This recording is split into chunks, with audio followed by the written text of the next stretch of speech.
Hey programmers, Alvin here. Right now let's go over LeetCode number 169, the majority element problem. So in this problem, we're going to be given an array of numbers as input. What we want to do is find the majority element in this array. They go ahead and tell us that the majority element appears in more than half of the array. In other words, the number of occurrences should be greater than n over 2. So for this particular input, because the length of my array is 7, in other words, n is 7, the majority would be 7 over 2.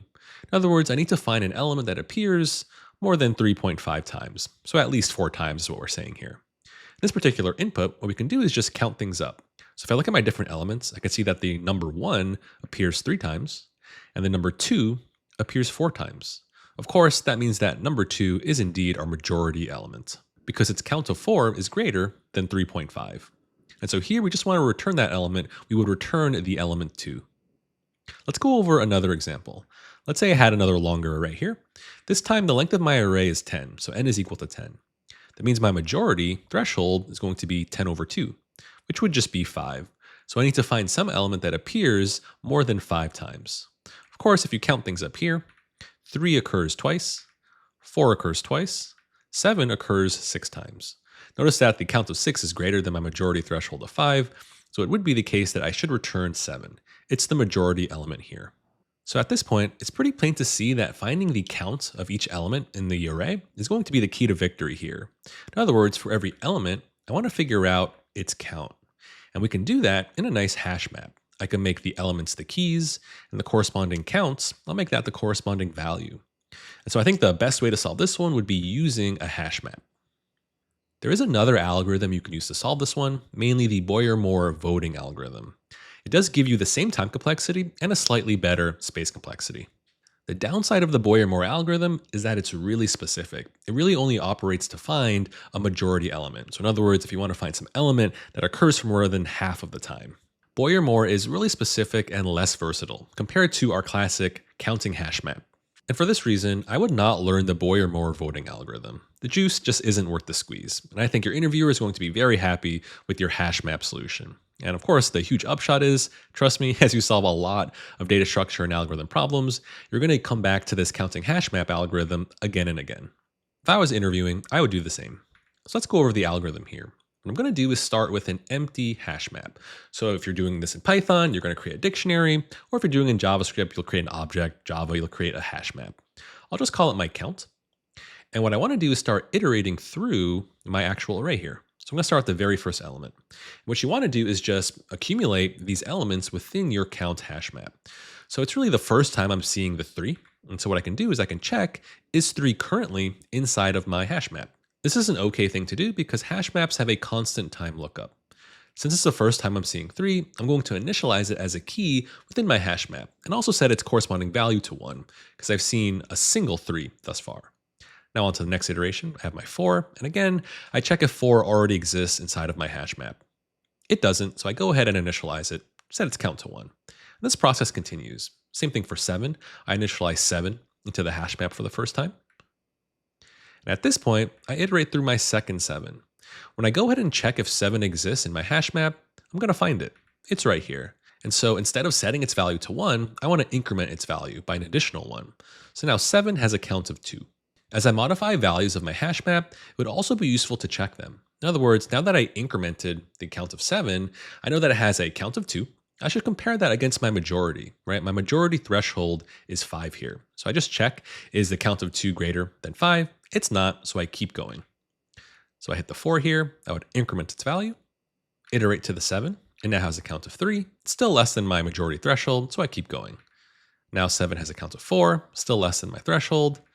Now 7 has a count of 5, still not greater than my threshold. Finally, on this iteration, the count of 7 is 6. And that count is indeed greater than my majority threshold. So at this point, I already found my answer. I can just go ahead and return the element 7. They tell us in the problem that there's guaranteed to be a single majority element. And so as soon as you find some element that has a majority threshold, you can just return it. So in this case, I return the 7. All right, so let's talk about the complexity here. So for this hash map strategy, the first thing you want to understand is the basic hash map operations, right? I'm not going to assume that you're familiar with them. And so the first thing I want to know is you have a constant time key lookup for a hash map. In other words, checking if a key exists in a hash map is constant time. In a similar way, inserting elements or key and value pairs into a hash map, it's also going to be constant time. And so with that in mind, what would our complexity for this algorithm be? Let's start with the time complexity. If you say that n is the length of the input array, your time complexity here is going to be O of n, because of course, we're just iterating through the entire array. Notice that the operations that we do to manipulate the hash map, those are all constant time, so we don't have to pay for those. When it comes to the space complexity here, in a similar way, the space complexity is going to be linear O of n, coming from the space consumed by the count hash map. Think about all the different keys that we're going to have to store within that hash map. I think it really helps to visualize things here, so let's talk about like that space complexity some more. You might be not convinced that the space complexity is actually going to be O of n because of how the majority element works. So we'll go over a few examples. Let's say that the size of our input array is 1,000, so I have 1,000 elements. Let's say we have our count hash map, and we actually already iterated through it, and we created a bunch of our entries. Let's say that we had some majority element. We know that majority element needs to appear more than half in the array. And so I'll just create that majority element right here. Let's say that A appears 501 times. It's definitely just over the majority threshold. With that in mind, let's say we kept things really simple and said we only had one other type of element. We had B, and it appears everywhere else. So it appears 499 times. Obviously, the total sum of these number of occurrences is indeed 1,000. But this isn't really the worst case scenario. What we have drawn out is the best case scenario. Obviously here, the number of keys in the count is very small, it's only 2. When we do our big O analysis, we really want to pay attention to the worst case scenario. So let's change the example here. We're still going to have A be our majority element, so it's going to appear 501 times, but now let's say B only appeared once. And then also a C appeared once, and a D appeared once, and so on.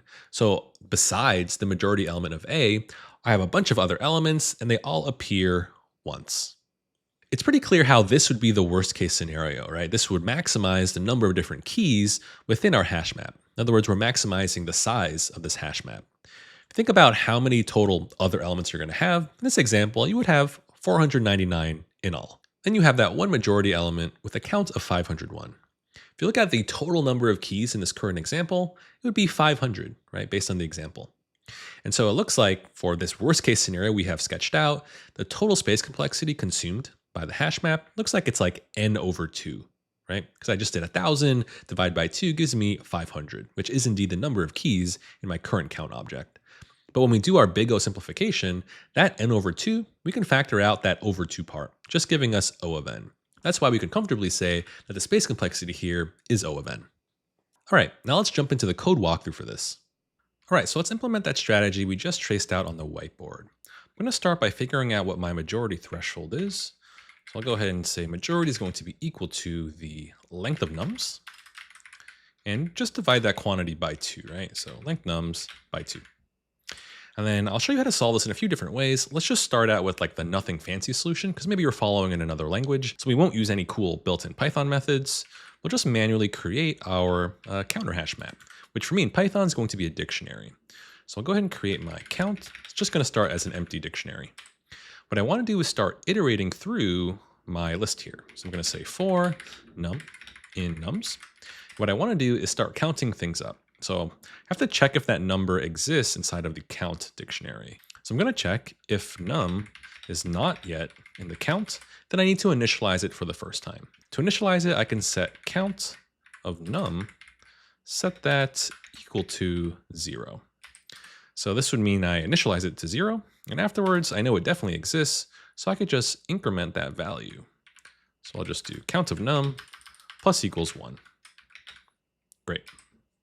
So this gives me the counting logic for the different numbers. And what I want to do is now check the count of that number and compare it against my majority. So I want to check if I have the winner here. So I'm going to check if the count of num, if it's bigger than my majority, then what I want to do is return the element that just won. So return num. So this would be your nothing fancy solution. Go ahead and submit that. And there we have it.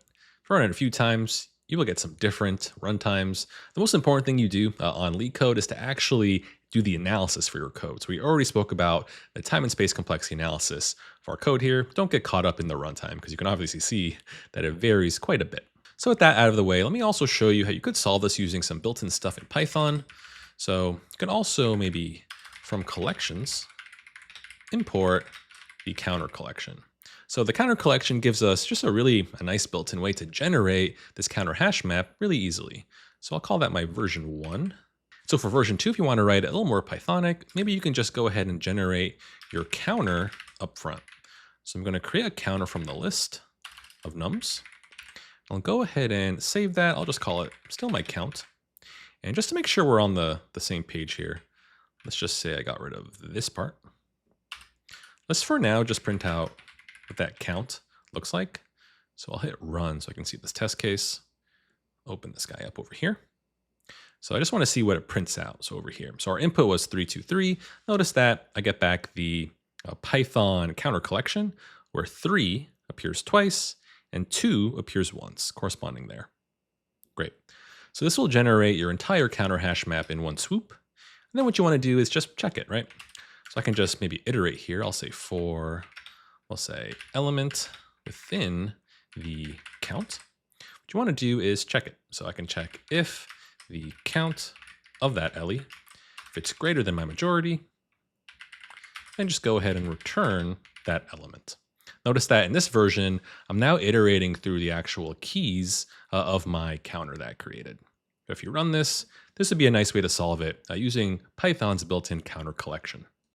I hope you found this video helpful. If you enjoy my teaching style, then I think you'll love my full Data Structures and Algorithms course at Structy.net. At Structy.net, I've designed a beginner-friendly DSA course that is way more effective than just grinding LeetCode. The truth is, like you've probably felt, LeetCode is not a great platform for learning algorithms because there's a steep learning curve and the explanations are all over the place. But in my course, I've designed each problem so that it builds on top of the last, so you'll really feel the progression. The best part is, I'll be there to explain each problem using the same clear animations and code walkthroughs that you saw in this video. So if you want to prep for your interviews without the frustrating LeetCode grind, then head to Structy.net. You can start for free today. I'll leave a link in the video description if you're interested. I'll see you there.